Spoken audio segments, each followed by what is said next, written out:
Joe Biden is really old. And look, I don't say that to be insulting to anybody. I don't even really say it to be insulting to Joe Biden, although I'm more than happy to insult Joe Biden. The point is that the body, the mind, these bodies God gave us, they don't last forever. The mind doesn't last forever. And at some point in time, you get too old to do certain things. Look, even me, I'm 42. I'm still active. I'm still fine, but I can't do everything I used to do when I was 20. But when I was 20, we used to pull all-nighters in the Marines and then wake up the next day and throw on 80 pounds and go for a 10-mile hump. If I did that today, I'd die.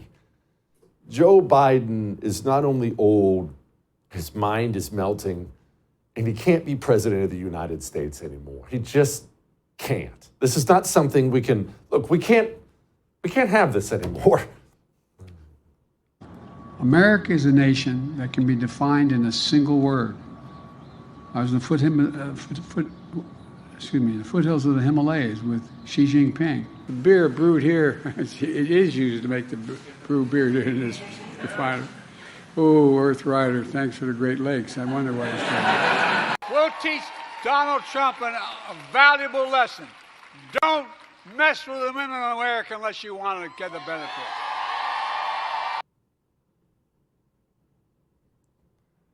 And look, it's not like I just broke news there. You already know that.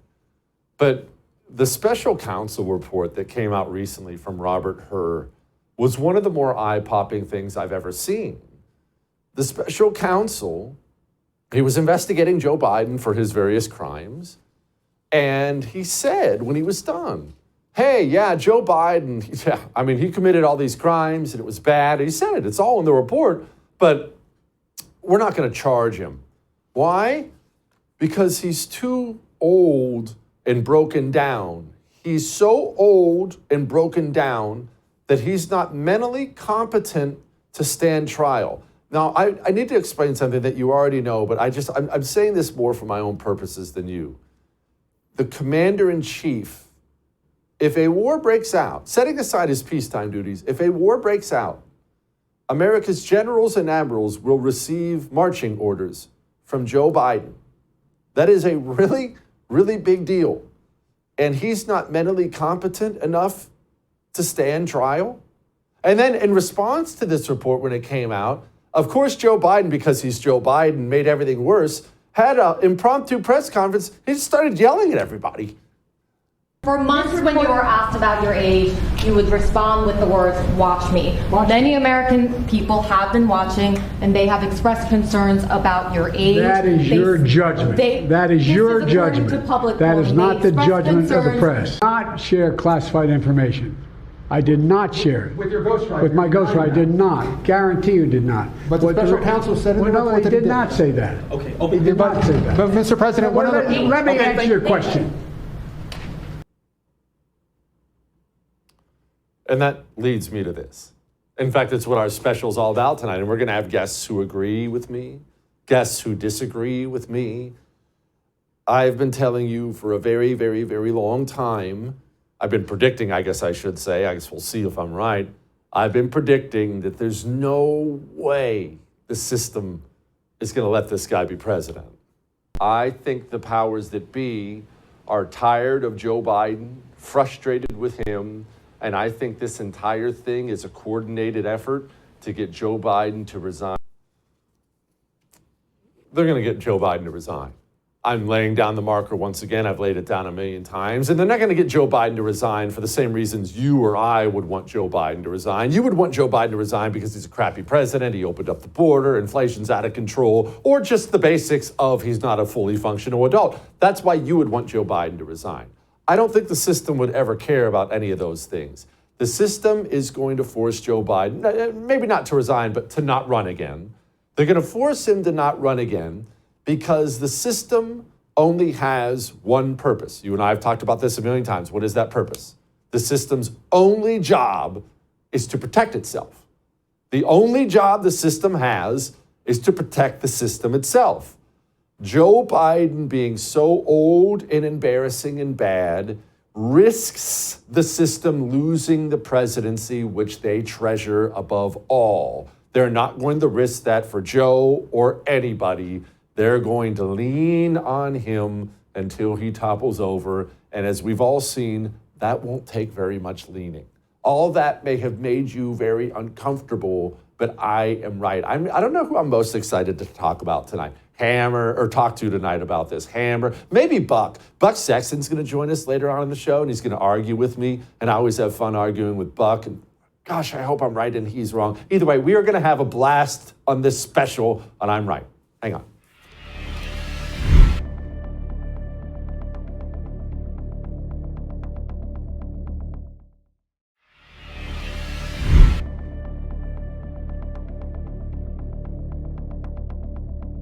Bottom line is the special counsel in my case decided against moving forward with any charges, and this matter is now closed.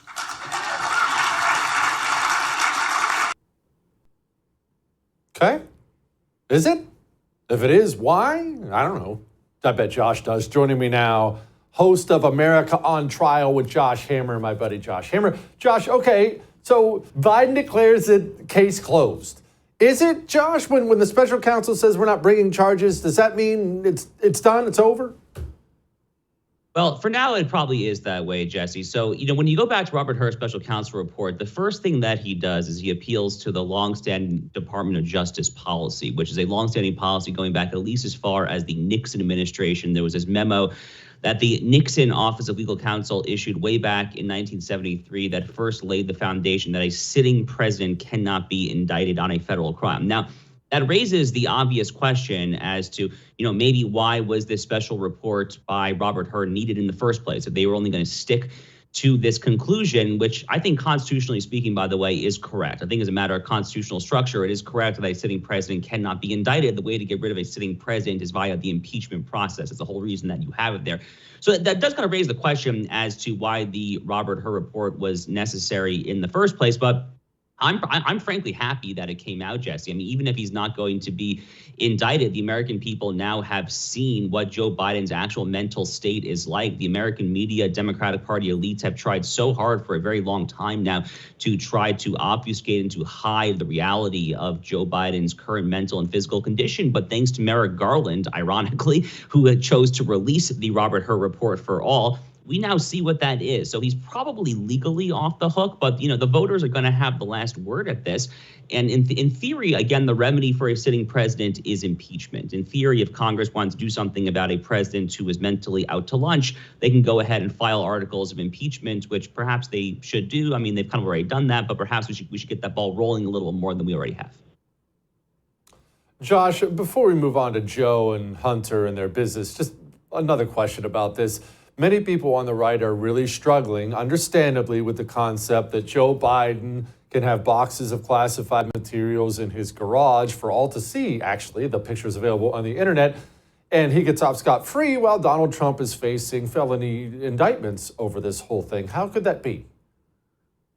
So it's actually even worse than that, because when Donald Trump was making these classification decisions when it came to confidential records and documents and all the above, he was the commander-in-chief. So he had the commander-in-chief constitutional authority. He had the, quote, executive power of which Article 2, Clause 1, Section 1 Section 1, Clause 1, the Constitution speaks. He was the head honcho. And when you're the head honcho, Jesse, when you have the executive power, which in our constitutional structure is vested in one person and one person only, that's the president of the United States, you can go ahead and make declassification decisions according to that inherent constitutional power any which way you want.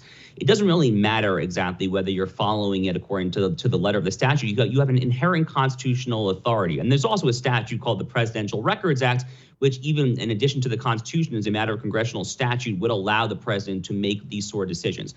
That, by contrast, is totally different than what happened to Joe Biden. Back when Joe Biden was the senator from Delaware, which he was for 35, 40 years, however long it was, then he was the vice president of the United States. When you are either a senator or a vice president, you have no inherent declassification power at all, because again, the executive power that would allow you that as a matter of constitutional authority is only vested in the president. So it's actually even worse than that. Joe Biden was actually way more in the wrong as in terms of what his power and authority given his position allowed him to do or did not allow him to do, compare with Donald Trump at Mar-a-Lago. With all of that said, the answer to your question, Jesse, the only reason from my perspective why he should not be prosecuted the same way that Donald Trump is again, because he's sitting U.S. president of the United States, and because there is this longstanding Department of Justice policy, which I think constitutionally is the correct policy, that you cannot indict a sitting president. Now, here's the real kicker, Jesse. Here's the real kicker.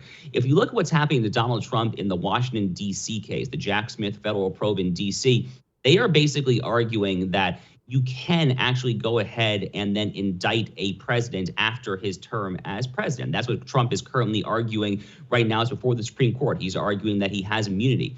If they let this stick, ironically, if they let this precedent stick, then conservatives and Republican lawyers, after Joe Biden is president, could then go ahead and prosecute him for this conduct that he currently is shielded from simply by dint of the fact that he is currently the president of the United States. So it's a really kind of ironic twist there. So he's not off the hook necessarily after he's president, but for right now, because of this Department of Justice policy, he's off the hook, at least for now. Okay, let's move on to some other troubles Joe is having, and he's having many of them. Joe was very famous, especially during his first campaign, for going on camera and screaming at anyone who would listen that Hunter Biden didn't do anything wrong. Here's Joe Biden. First of all, my son's done nothing wrong. I trust him. I have faith in him. And it impacts my presidency by making me feel proud of him. Josh, how much trouble is Hunter Biden in, and is Joe Biden in trouble by osmosis? Well, Hunter Biden is in a world of trouble when it comes to his two current indictments. I mean, it's never a good thing to be indicted for federal crimes. This has now happened multiple times for Hunter Biden just over the past 6 months or so. So just to recap here, it was in September that the first of these two federal indictments dropped. These are pertaining to firearms charges, gun charges in federal court in Delaware.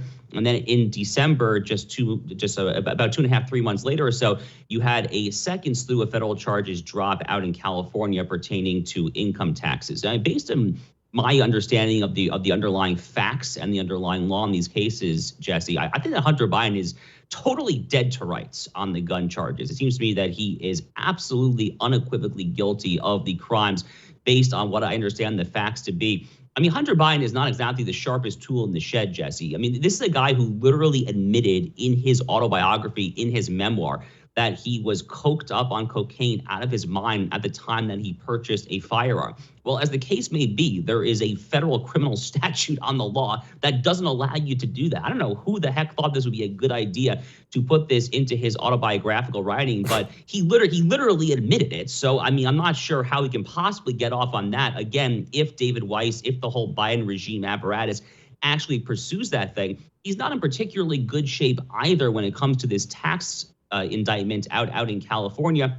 But there hasn't been a ton of movement in either of these cases yet. We haven't really seen jury selection or anything like that. So as a matter of the political calendar, it's not entirely obvious how far these are going to move prior to the November 2024 election. When it comes to Joe Biden, you know, it's worth reiterating, these are really just personal crimes for Hunter when it comes to the gun stuff, when it comes to the tax stuff.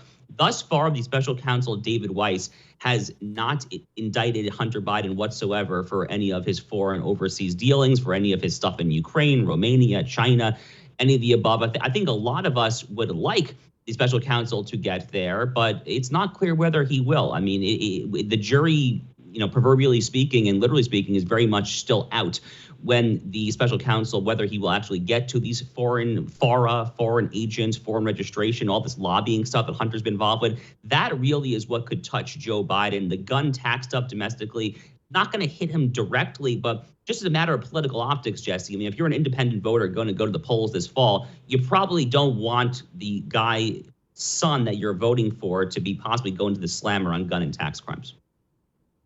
Yeah, probably don't. Josh, this impeachment stuff is obviously not going to go anywhere. I mean, he's not going to be convicted in the Senate. I know that, you know that, everyone knows that. But politically, it does hurt him, right? I mean, you may not be convicted in the Senate, but you have a lawyer like Ted Cruz tearing you apart with questions. That's going to hurt, and that is going to happen, right? I don't know if it's going to happen. I mean, it literally just took House Republicans 2 votes, Jesse, to impeach Alejandro Mayorkas. And, to be honest with you, the smoking gun case for impeachment when it comes to Mayorkas is a lot cleaner than the case for Joe Biden. Now, I personally called to impeach Joe Biden after the Afghanistan withdrawal, which, by the way, I supported as a matter of policy. I was calling for that withdrawal for many years.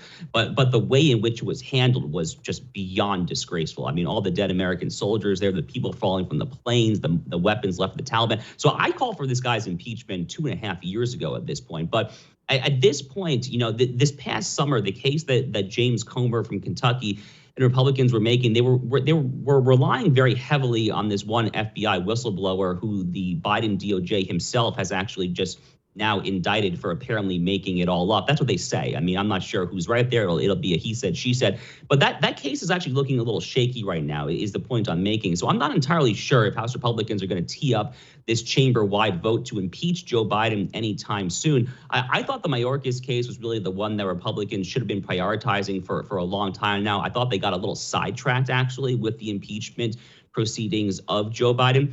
I'm not sure that they have the wherewithal right now to proceed along with impeaching him, but I'm certainly not opposed to putting it up for another chamber-wide vote. You're right that if it does ultimately get to the Senate, if they can somehow squeak it by the House in a bare partisan majority, which they might be able to do. It's a very slim majority, doubly slim now after the special election in Long Island to fill George Santos' seat. That just went to the Democrats. So it's a really slim majority. But if they can squeeze it through, I think you're right. I think the optics of this would look good for Republicans. In an election year, you'll have good lawyers like Ted Cruz, Josh Hawley, these really brilliant attorneys who could potentially start grilling Joe Biden. So, for that reason alone, if nothing else, it's probably worth pursuing, I think. Josh, thank you, my friend. All right. John Phillips is going to talk about Joe and if he's sticking around. Next.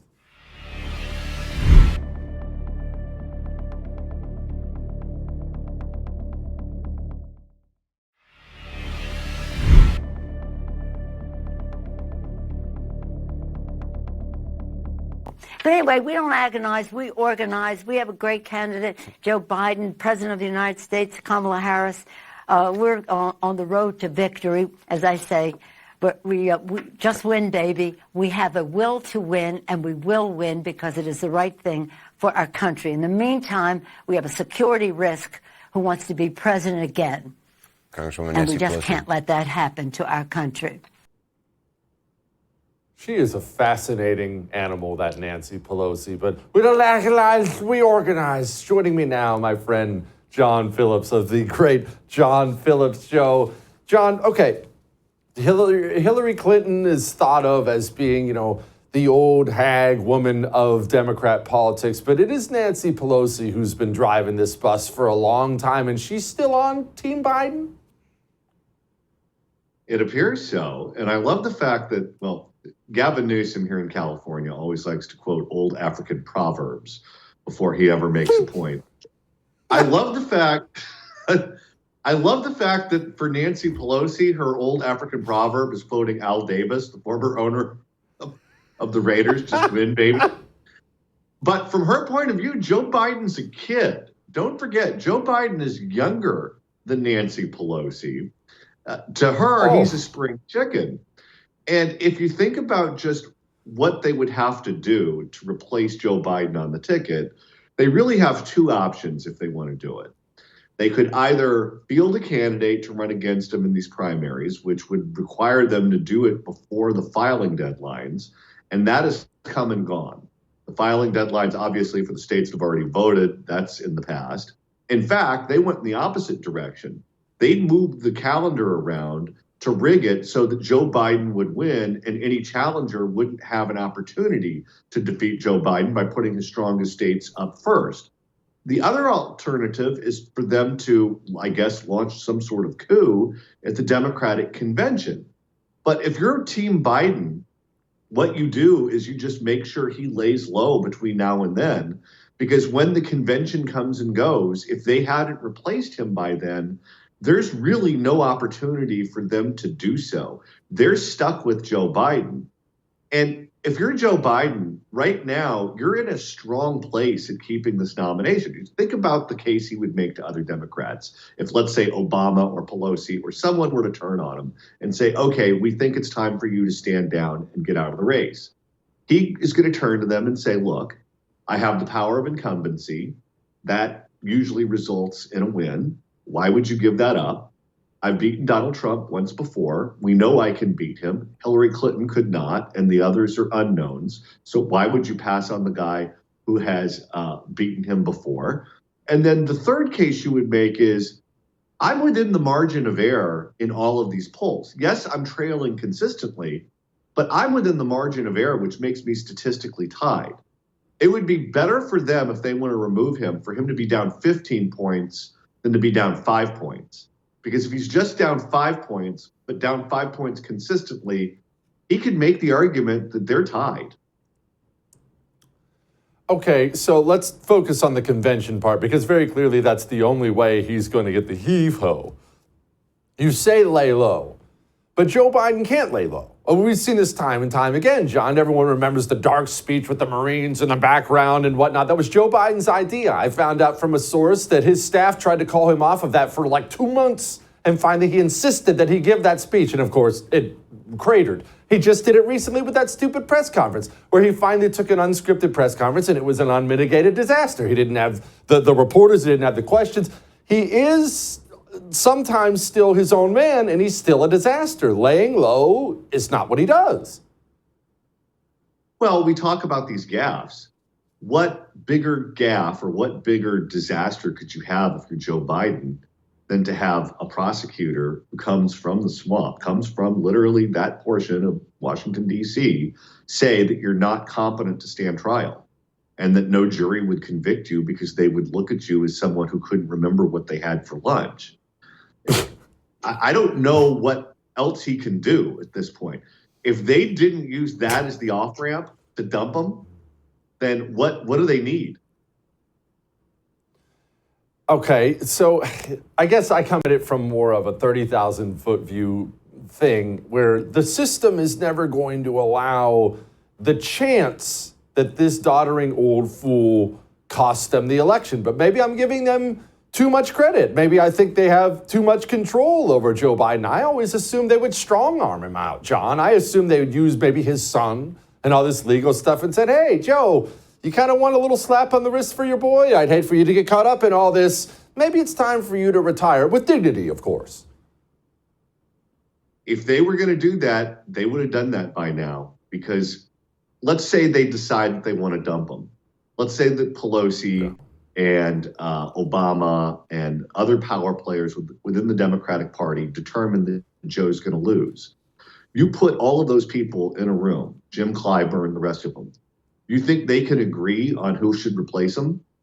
Because you're going to have people who believe that by bypassing Kamala, that you're sexist and racist. You're going to have people like Bill Maher who believe that Gavin Newsom is the future of the party. You're going to have feminists who say, now, wait a minute, Hillary Clinton had more votes than Donald Trump in 2016. We should go with her. And I think at this point, we can rule out Hillary Clinton as a Democratic nominee, because if she wanted it, Joe Biden would be hanging in Jeffrey Epstein's cell by now. All right. And you know what? Let's talk about Hillary for just a second, John, because she has been on the news, and this is a woman who's been a political animal for her entire adult life. She's on the news not sounding totally like a company woman. Here she was. The thing that we keep seeing in poll after poll after poll is concern about Biden's age. Full stop. What should he do on this? Is it a matter of sort of like underscoring his boundless energy, or should he embrace his 8 decades on Earth and the great wisdom he's gained through all of this? I mean, do you have the above? All of the above. I mean, I talk to people in the White House all the time, and they know it's an issue. But as I like to say, look, it's a legitimate issue. It's a legitimate issue for Trump, who's only 3 years younger, right? So it's an issue. That doesn't sound like a company woman, John. This is a woman who chooses her words carefully. No, but keep in mind, all of these people have met with Joe Biden in private.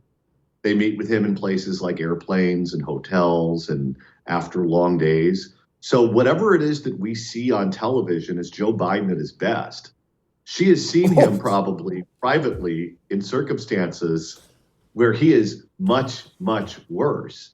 And hiding the incapacities of politicians is something that's nothing new in politics. We know it happened with Woodrow Wilson when he had a debilitating stroke when he was in office. But Josh Rogan, who writes for the Washington Post, was a coworker of mine back when I worked at CNN.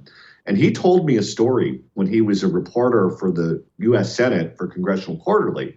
He broke his arm, and he had his arm in one of those big casts. And someone gave him the idea that it would be cool to have every member of the U.S. Senate sign his cast.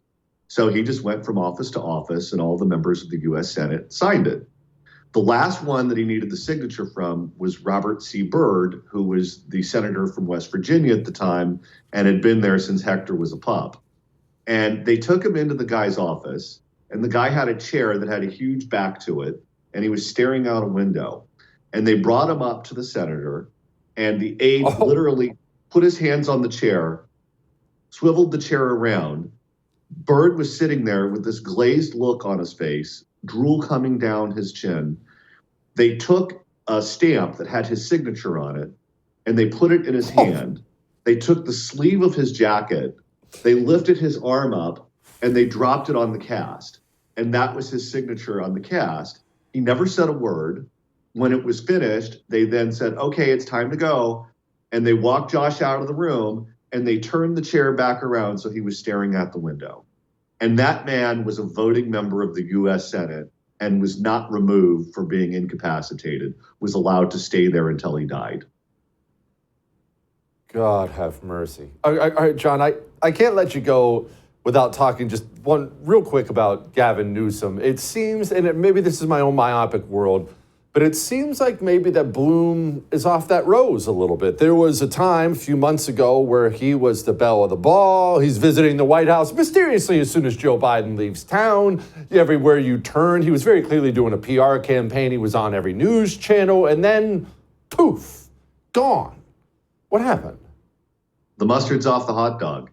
He was in South Carolina, and he was campaigning for Joe Biden at the time that In-N-Out Burger announced that they were closing their location in Oakland because Oakland is a city that is the day after the end of the world right now. It's the first time in the history of that franchise they've ever closed down a location. And immediately after they did it, Denny's shuts down. Round Table Pizza announces they're not opening up a location in Oakland. Raising Cane's shut down their dining room. Mind you, these are profitable locations in Oakland. They're making money there, but they're worried with the crime and the victimization of their customers and their employees that they will become uninsurable.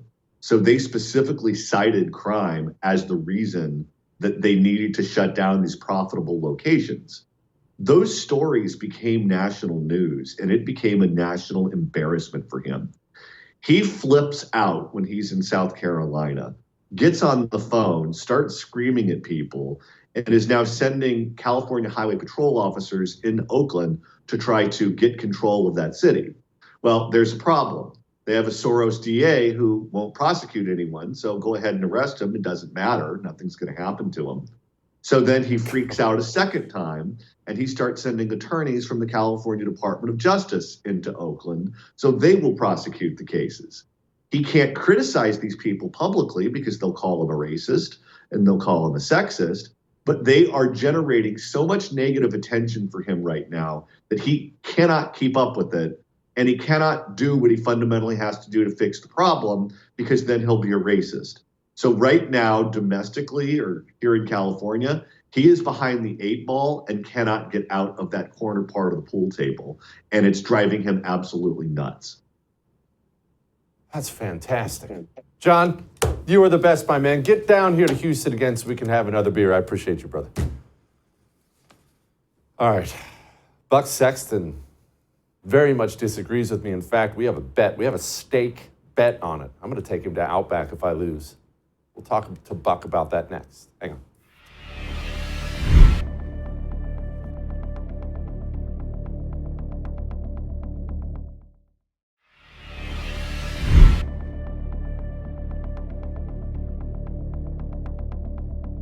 don't you think that that's a ruse? What do you That mean? him running for president? I think You don't think he's going to run? No, I think they're going to get rid of him. I think they're going to move him out. They're going to force him to step down. That's what I think. If I had to guess, and it's just speculation, I'd say they're setting up Gavin Newsom for it. Well, Buck Sexton may have the biggest radio show in the country, much bigger than mine, of course, Clay and Buck's show, but apparently Joe Rogan watches mine and not Buck's because Joe is agreeing with me. There's no way Joe Biden is going to remain. There's no way these people in power are going to risk that power on this dementia-addled old fool.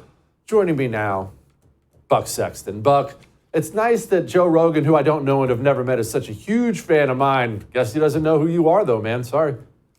I mean, he's never had me on the show, so I don't think he does know who I am. But anyway, but he seems like a great guy. But he's very wrong on this. And that's the truth. There's no way. And I understand that the weight of the voices that are all making these claims. I mean, look, and some of them are among my favorite people in this business. Put you aside for a second. Carlson, Bill O'Reilly, yes, Jesse Kelly, Clay Travis. Clay is on the side of Jesse Kelly with this one. They all just say it's impossible that Joe Biden will be the Democrat nominee all the way through. Now, this, I just want to point out a few key facts. They won with John Fetterman. They managed to win a critical Senate seat with the Senate effectively up for grabs, running a guy who had had a massive stroke and couldn't speak English, okay? And they won convincingly. They won independence in that state. People have this idea that it's like we're running some Oxford debate society, and on the one side is Trump, on the other side is Biden, and whoever makes the most, compelling case to the American voter. This is about raw, bare-knuckled power when it comes to getting the votes you need in the places you need them, early voting, ballot harvesting, mail-in voting, the propaganda machinery of all that stuff, propaganda machinery of the Democrats. You bring all that together and you could elect a turnip as the Democrat. And that's basically what they're going to do again. Okay, now, nothing you just said there was incorrect. I scream at my audience about this all the time, too, that it's not issues anymore or how unhappy the voter is with gas prices. It's all chasing ballots and all that crap now. It's all the ugly stuff.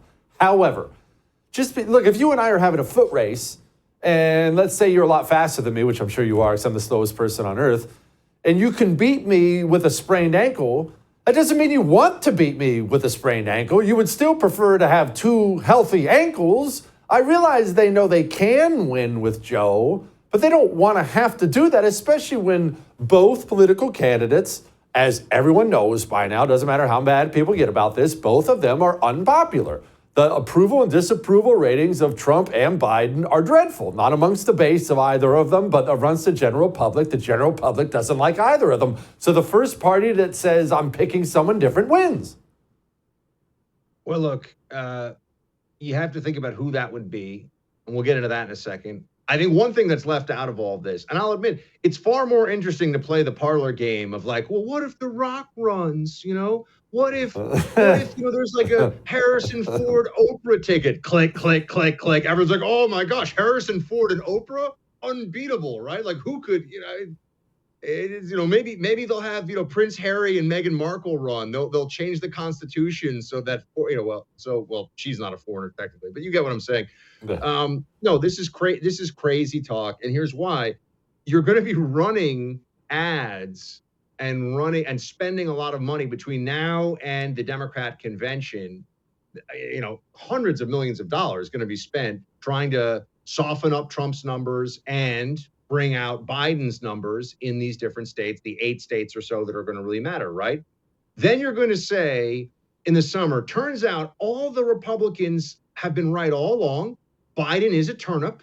He is a vegetable. We cannot actually count on him to do anything. They were telling the truth when he's too old. And Kamala Harris, Jesse, it's a family show, so we're not going to ask for your Kamala Harris analysis. Kamala Harris is not up for the job either. he's just stepping out of it. He's like, I have nothing to say about Kamala Harris. And then you're going to take both of them. Basically, people say, oh, well, she can stay as vice president. No one stays as vice president if you jump over them to be president. That's crazy. So you're going to have that switch. So put that in mind, right? Like the machinery that would require, what you're losing with an incumbent president. People show up and they just vote Biden. They vote Democrat. They've been doing it for decades. And then who's this person going to be? I mean, there's Gavin Newsom. Gavin Newsom is, you wouldn't surprise me if I found out he was from a foreign alien species of lizard people. Gavin Newsom is like, I'm not even sure he's fully human. Okay. He's not going to win in the swing states. Okay. But I don't want to, jump too far ahead of you on this one. All that other stuff. No, those are good points. But to the first point you were making, I think maybe this is a big part you're discounting, and I am not. And granted, I admit there's a lot of guesswork I'm doing here. You brought up Fetterman and how he couldn't talk, and you brought up Biden's first campaign and how you remember they got caught with the cue cards behind the camera. It was really, really bad. Okay, so we got all that. You get it, I get it. I don't think that you're fully appreciating how badly Joe Biden is deteriorating. You can deteriorate to a point where you can't even do what they did for him the first time around. Look, you see what I see, Buck, and you know, I mean, it's a very horrible thing watching old people go through this. You know, when they go downhill, they go really, really fast. At some point in time, you can't hold Humpty Dumpty together anymore. So this is the critical point. And, you and Clay agree, you see this the same way. So I'm having this fight with him all the time. But it's true what you're saying about the deterioration. I don't disagree with that at all. I think maybe they believe that they can just sort of pull them across the finish line and they'll deal with things later. However, it's what comes next. Let's just say that this wasn't even planned. If Joe Biden were to, in this summer, have a truly incapacitating stroke, Kamala Harris is the vice president in case of that happens, or that happening. And so then she becomes the nominee for the Democrats. The ticket stays the same. Everything, is marching along as they had planned all along. The part of this where everyone loses me is we're going to tell Kamala Harris, no, you've been the vice president this whole time, but you're not really the vice president. We're going to bring in some other person who we are sure is going to do so much better than you in these swing states that you're going to get pushed aside. Hope we don't tremendously offend the black female voters who are the absolute core and base and backbone of the Democrat Party in terms of votes. To me, it's crazy. The people of Gavin Newsom, this is insane. And I know everyone says, then they go, oh, well, Michelle Obama hasn't had a job in 20 years. Nothing. No, not in politics, not in anything. I mean, she's been a mom, fine, that's a job, but she hasn't had a job where you have to actually manage people and be you know what I'm saying? Like, first lady is not a job. So I don't understand why anyone thinks that this is this would be an easy thing for them to pull off. To me, it's crazy. And also she doesn't want the job, which I know that's a talking point you hear a lot, but I've heard that really is true. Yeah, I've heard it's true. I've heard it's not true. In fact, we have experts saying one thing, experts saying another. But you bring in Michelle Obama, she A, already has the presidential campaign infrastructure, and B, you solve your black woman problem, which was a very fair problem you brought up. If you just push Dome aside, you had better do something about all the angry black women out there. Michelle Obama washes away all those sins immediately. I mean, I would give you, I don't know how else to put this other than, we got to put a bet on this one. Whatever the most expensive lobster and all you can eat scampi option is at Red Lobster, you are going to be, you're going to have to pay for it for me if I'm right, and put on my Red Lobster bib with a photo taken. Okay. I want Jesse Kelly doing the bib for me of Red Lobster. All you can eat scampi, my man. That stuff doesn't come cheap. So I'm trying to get you prepared for this. And I will make good on my side of the bet too. If you are right, you can go Alaskan crab legs. It's been a good year in radio. We could do Alaskan crab legs for you at Red Lobster. Buck, it would be my honor to put a Red Lobster bib on you because it's Red Lobster and it's the greatest place ever. Buck, my friend, thank you, brother. We shall see, and I will see you in Milwaukee for the Republican convention. I can't wait.